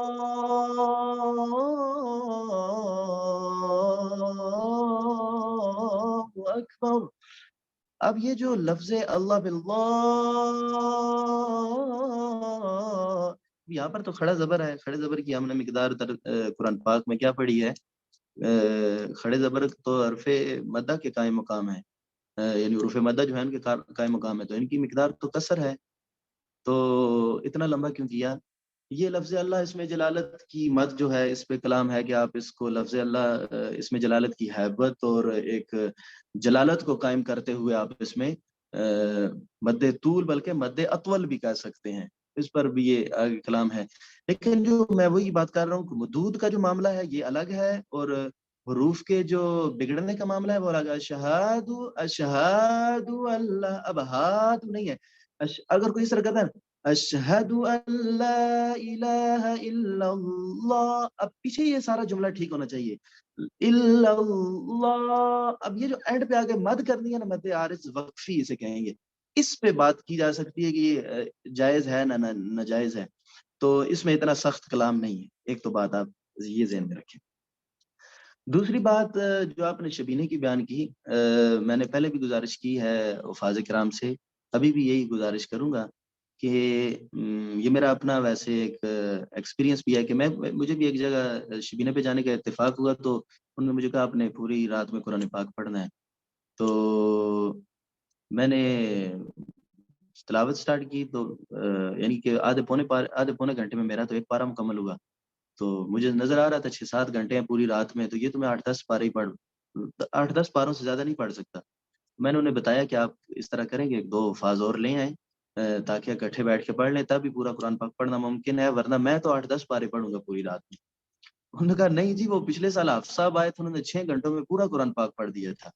تو آپ کو ہم نے اتنا دور سے بلایا ہے، تو آپ نے کس طرح مطلب آپ پورا پڑھیں؟ اس طرح تو نہیں ہوتا. میں پڑھ ہی نہیں سکتا، میری اتنی استطاعت نہیں ہے کہ اگر میں حروف کو تجوید کو بھی سامنے رکھوں اور قرآن پاک پورا پڑھوں، ایسا نہیں ہو سکتا. تو بہرحال وہ ایک اچھا امیج کریٹ نہیں ہوا تھا کہ حافظ صاحب سے پورا قرآن پاک نہیں پڑھنا ہوتا پوری رات میں. تو اپنا امیج کریٹ اللہ تعالیٰ کے سامنے کرنا ہے. ان اکرمکم عند اللہ اتقاکم، لوگوں سے ہم نے مدح و ذم سے پاک ہو کر قرآن پاک کی تلاوت کرنی ہے. لوگوں کی مدح کو سامنے رکھتے ہوئے بس جناب یہ دکھلایا جائے کہ جناب 3 گھنٹوں میں حافظ صاحب نے پورا قرآن پاک ختم کیا ہے جناب، یا 5 منٹ میں پورا سپارہ پڑھ لیتے ہیں یا پارہ پڑھ لیتے ہیں. تو یہ جو ایک نظریہ ہے اس سے اللہ تعالیٰ ہمیں محفوظ فرمائے.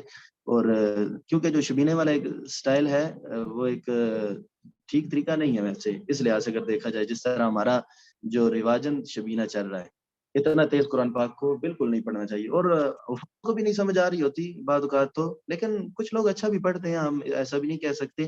لیکن بات یہ ہے کہ شرط وہی ہماری کہ تجوید نہ بگڑنے پائے. آپ جس طرح مرضی پڑھیں کوئی مسئلہ نہیں ہے، بس تجوید نہ بگڑنے پائے. سپیڈ آپ اپنی جو مرضی رکھیں، اس میں کوئی حرج نہیں ہے. ٹھیک ہو گیا؟ اس پورے کلام کے متعلق کسی کو سوال ہو تو بتائیں، ورنہ ہم شارٹ ٹائم رہ گیا ہے، نہ تو صفات پڑھ لیں کوئی کسی کا سوال ہو تو بتائیں.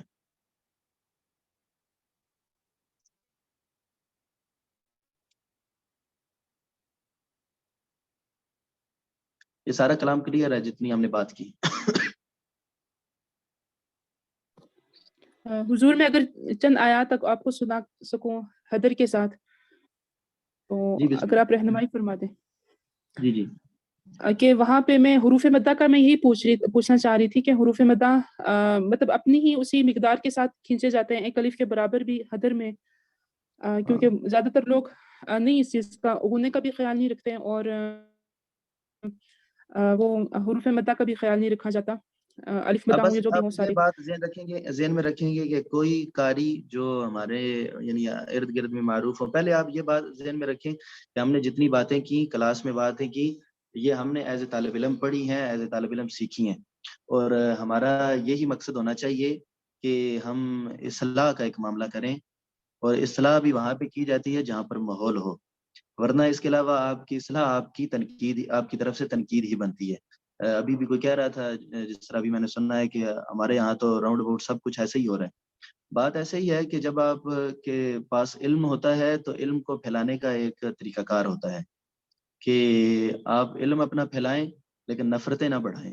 اس کا طریقہ یہ ہے کہ پہلے ایک ماحول کریٹ کریں کہ لوگوں کو اس کی اہمیت جو ہے، اگر آپ کسی کو بات بتانا چاہ رہے ہیں تو پہلے اس کی اہمیت پہ بات کریں.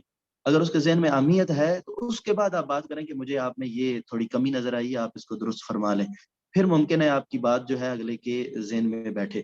لیکن اگر ڈائریکٹ آپ خطا بیان کریں گے، خطا بیان کرنا مطلب یہ ہے کہ کسی پہ ڈائریکٹ تنقید کرنا، اور تنقید کو ہر بندہ سمجھنے کا اور تنقید کو برداشت کرنے کا حوصلہ نہیں رکھتا.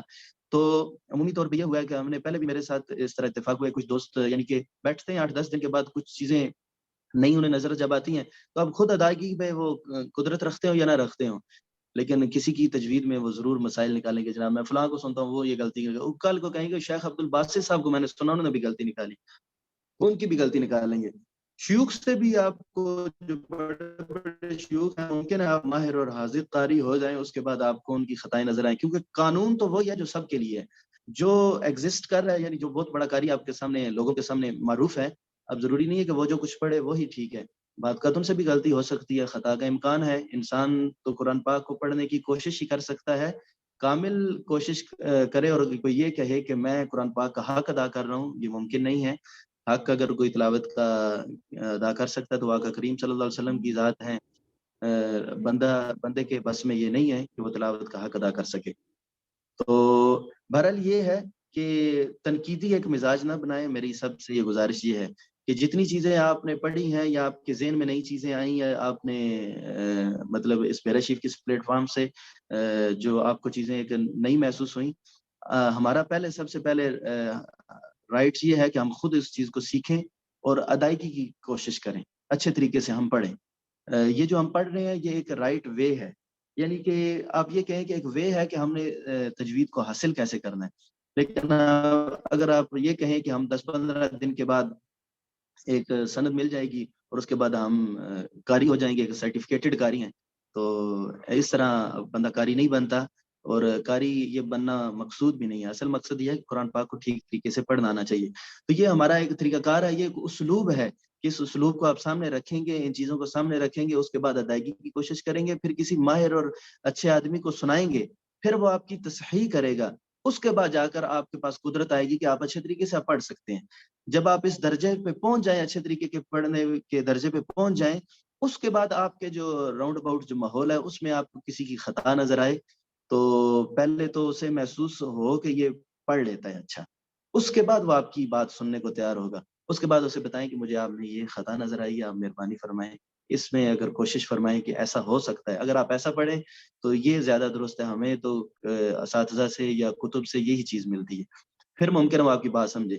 نہ کہ ابھی جس طرح ہم نے بات کی ہے تو کل کو کوئی جائے مسجد میں اور کسی بزرگ صاحب، کوئی بزرگ ہمارے مساجد میں ہوتے ہیں تو وہ ان کو جا کر کہیں گے جناب آپ نے اذان کیسے دی ہے، قاری صاحب کو کہیں جناب آپ تلاوت کیسے کر رہے ہیں.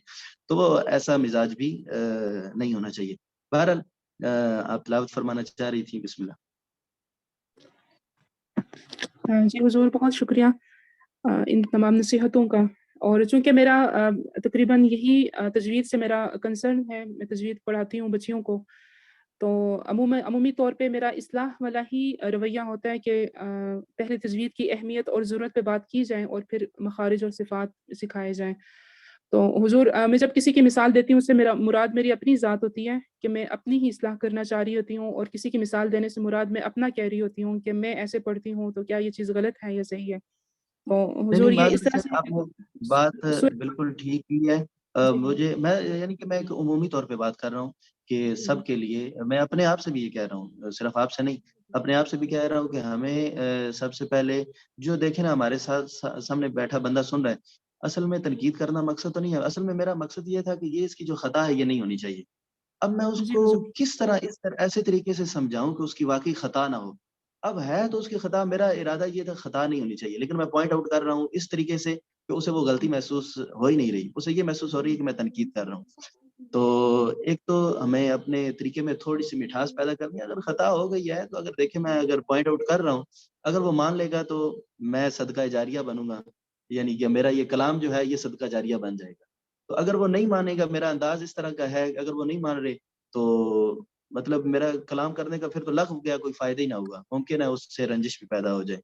اور اسی طرح اگر آپ ماشاءاللہ پڑھاتی ہیں تو بس یہی ہونا چاہیے کہ اچھے طریقے سے اور بالکل آسان فہم انداز میں.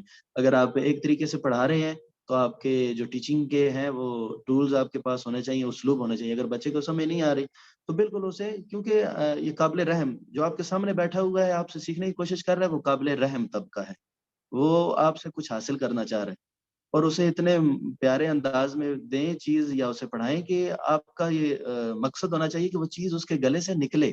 اور آپ نے نکلوانی کیسے ہے؟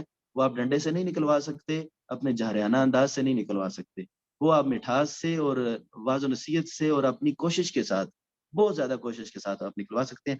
بہرحال اللہ تعالیٰ آپ کی محنتوں کو اور آپ کے ذوق کو قبول فرمائے. تمام جو اس کورس میں شریک ہیں تمام اسی لیے حاضر ہوئے کہ اللہ تعالیٰ قرآن پاک اچھا پڑھنے کی توفیق دے. تمام دوستوں کے لیے میری دعا ہے، آپ ہمارے لیے بھی دعا فرمائیں، آپ کے لیے بھی دعا ہے کہ اللہ تعالیٰ ہم سب کو قرآن پاک اچھے طریقے سے پڑھنے کی اور اس پر عمل کرنے کی توفیق نصیب فرمائے. آپ تلاوت فرمانا چاہ رہی تھیں، تلاوت فرمائیں. جی حضور، میں صرف سمپل انداز میں پڑھوں گی کہ میں اپنی غلطیاں آپ سے کریکٹ کروانا چاہ رہی ہوں. اعوذ باللہ من الشیطان الرجیم، بسم اللہ الرحمن الرحیم. اذا وقعت الواقعہ لیس لوقعتها كاذبہ خافضة رافعة اذا رجت الارض رجا وبست الجبال بسا فكانت هباء منبثا وكنتم ازواجا ثلاثة. بس یہ سن لیں کہ یہ سپیڈ ٹھیک ہے اور یہ طریقہ ٹھیک ہے. آپ واپس آئیں، آپ پڑھیں اذا وقعت الواقعہ. اذا وقعت الواقعہ. ادھر رکے.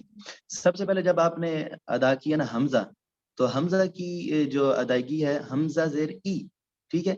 تو اذا نہیں اذا، ٹھیک ہے؟ ایک ہے اذا اے، وہ یہ آواز کون سی نکلی؟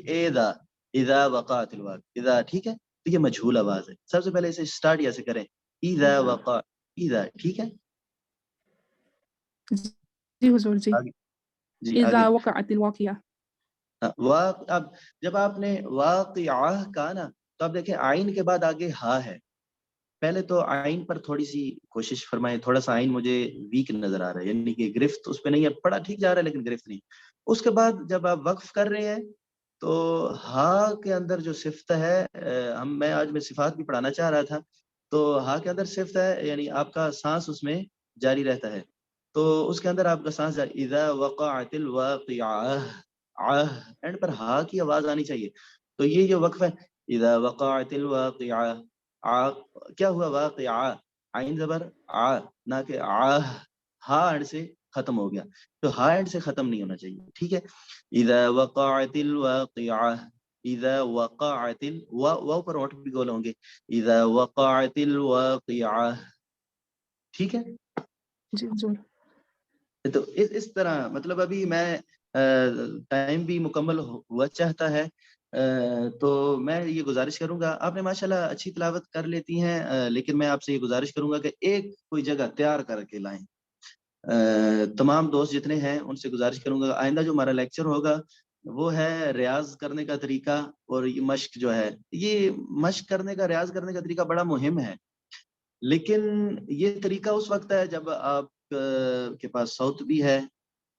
اگر صوت نہیں ہے تو پھر اس سے پہلے ایک طریقہ یہ ہے کہ آپ اپنی صوت کو کس طرح بنانا ہے، اور یہ ریاض کا طریقہ ہر ایک کے لیے نہیں ہے، یعنی یہ تو ان کے لیے ہے جنہوں نے اسٹیجز پہ تلاوت کرنی ہے. تو کیونکہ ہمارے ساتھ دوست وہ بھی ہیں جو اسٹیجز وغیرہ پہ تلاوت کرتے ہیں، تو ہم اس طریقے کو بھی بیان کریں گے. لیکن سب سے زیادہ مہم یہ ہے کہ حرف کو ادا کس طرح کرنا ہے، یہ ادائیگی ہمیں آئے.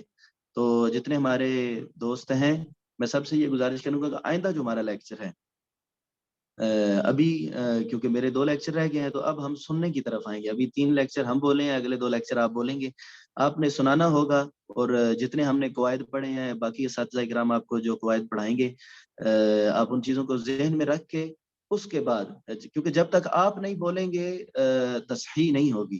آپ نہیں بولیں گے تو ہمارے بولنے کا مقصد مکمل نہیں ہوگا. آپ بولیں گے، تصحیح ہوگی، اور اس کے بعد اس میں آپ میں پھر امپروومنٹ آئے گی. اصل مقصد ہے آپ میں اور ہمارے میں امپروومنٹ آنا مقصد ہے، لیکن آپ کے اندر امپروومنٹ آنا، کیونکہ آپ آئے اسی لیے ہیں. تو سب نے کوئی ایک قطع، یا آپ سورۃ فاتحہ لے لیں، تمام احباب جو ہیں انہوں نے سورۃ فاتحہ اور اس کے ساتھ کوئی ایک چھوٹی سورت آپ نے تیار کر کے لانی ہے. سر لگانا مقصد نہیں ہے، نہ ہی مجھے مطلوب یہ ہے کہ آپ سر لگائیں. مقصد یہ ہے کہ آپ نے جتنی یعنی تجوید پڑھی ہے اس کے مطابق آپ نے قواعد کو ذہن میں رکھنا ہے، اور اس کے مطابق آپ نے سورۃ فاتحہ اور ساتھ ایک کوئی چھوٹی سورت تیار کر کے لانی ہے. پھر ہر ایک نے اپنے اپنے طرف سے سنجیدگی سے اس چیز کو لینا ہے، تاکہ آپ کا بھی حقیقی معنوں میں کوئی فائدہ ہو.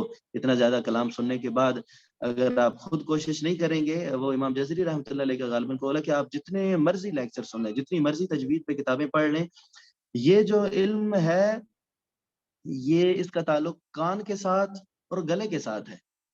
کان کے ساتھ اگر آپ نے اچھا پڑھنا ہے، سر کے ساتھ پڑھنا ہے، تو پہلے تو اپنے کانوں کو بھریں گے، علم المقامات کو سنیں گے. لیکن اگر اچھا پڑھنا ہے تو یہ کیونکہ سارا جو آپ کی حروف کی ادائیگی ہے گلے اور منہ سے ہوتی ہے، اس کو حرکت دیں گے تو ادائیگی اچھے طریقے سے ہوگی، حرکت نہیں دیں گے تو ادائیگی نہیں ہوگی.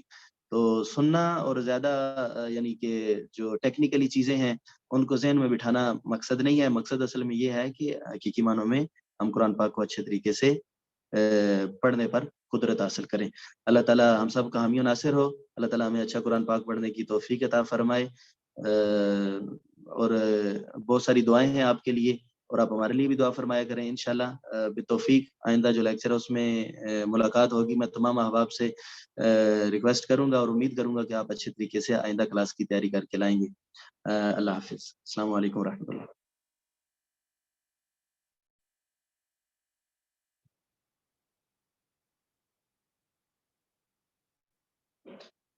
معذرت سے ابھی تھوڑا ٹائم میں نے دیکھ رہا ہوں، ٹائم ہے، اگر کوئی سوال کرنا چاہے تو بتائیں.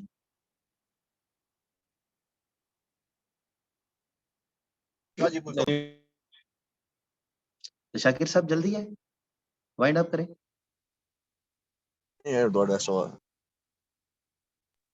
السلام علیکم ورحمۃ اللہ وبرکاتہ. وعلیکم السلام ورحمۃ اللہ. جی جناب. جناب قاری صاحب آپ خیریت سے ہیں؟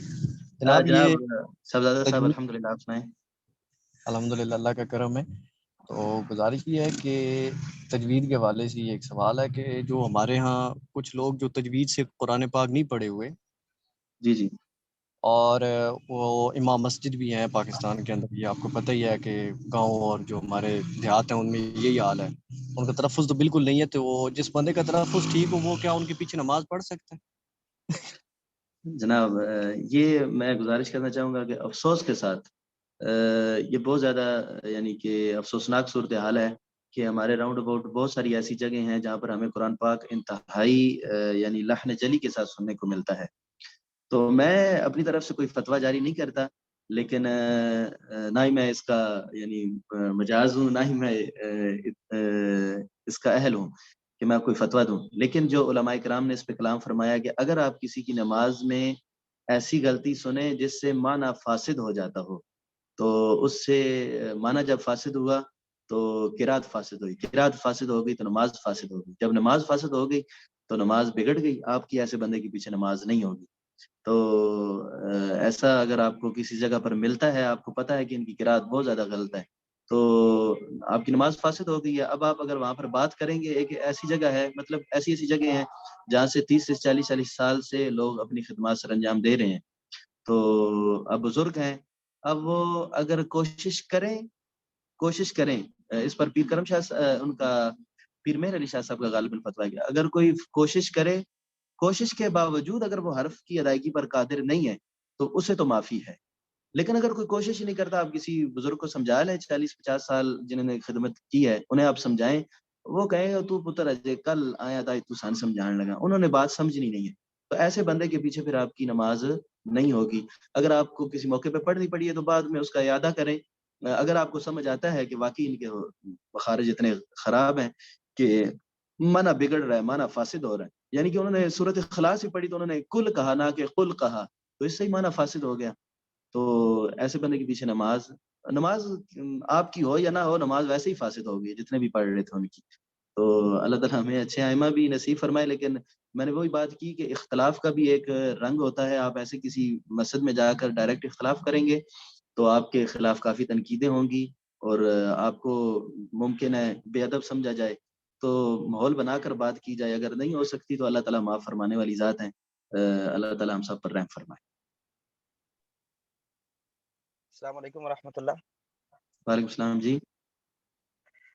جی حضور ماشاءاللہ بہت خوبصورت انداز میں آپ نے سبق جو ہے وہ ارشاد فرمایا، اور ساتھ ساتھ جو اصلاح کے لیے ہمیں بتایا کہ کسی کی اصلاح کرنی ہے تو کس انداز سے کرنی ہے، ماشاءاللہ بہت خوب، اللہ تعالیٰ آپ کو جزائے خیر عطا فرمائے۔ جو سوال ابھی کیا گیا اسی سے ریلیٹڈ ایک میرا سوال ہے کہ وہ تو چلے امام صاحب ہے، میں اپنی اصلاح کے لیے میرے لیے کیا حکم ہے کہ مجھے آپ جیسے ماشاءاللہ یہ کلاسیں بہت اچھی چل رہی ہیں، اس سے پہلے تجوید کا پتہ نہیں تھا، مدات کا پتہ نہیں تھا، غنہ کرنے کا، تو اب مجھے تو سمجھ آ رہی ہے کہ میرا سارا قرآن پاک جو ہے نا وہ صحیح نہیں میں پڑھ رہا، تو اب میرے لیے کیا حکم ہے؟ کیونکہ میں نے سیکھنا شروع کر دیا ہے، تو کیا میں ابھی پڑھنا چھوڑ دوں، پورا سیکھ لوں، پھر میں نماز میں قرات کروں اور نماز میں پڑھوں، یا ابھی میں نے چونکہ سیکھنا شروع کر دیا تو علماء کرام میرے لیے کیا ارشاد فرمائیں گے؟ اس حوالے سے کچھ ارشاد فرما دیں۔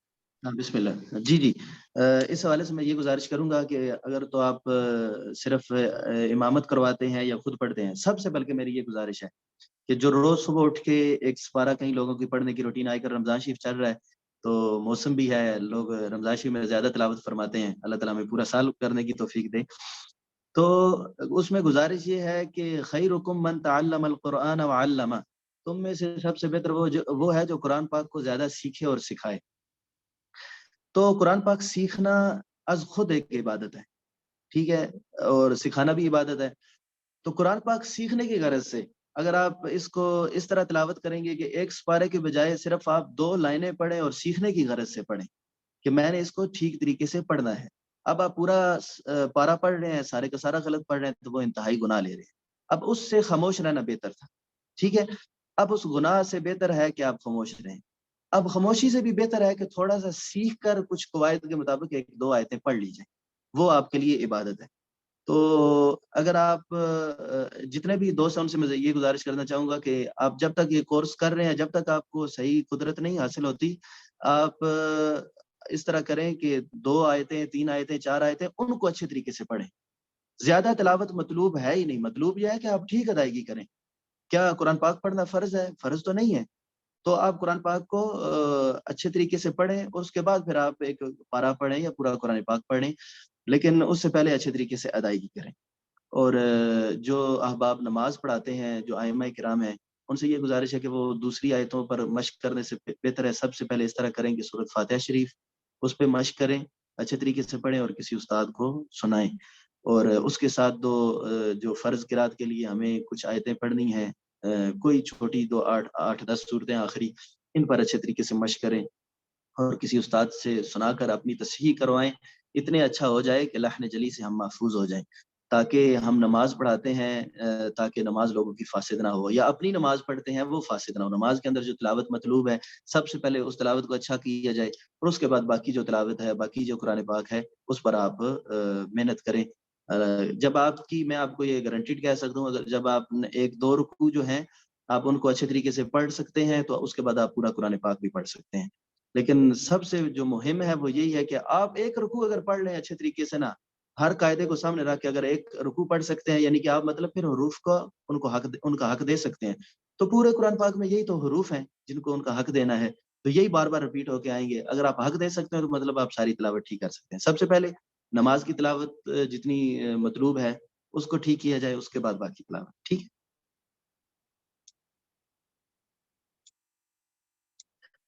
ٹھیک ہے. اور کسی کا سوال ہو؟ 3-4 منٹ ہے ہمارے پاس.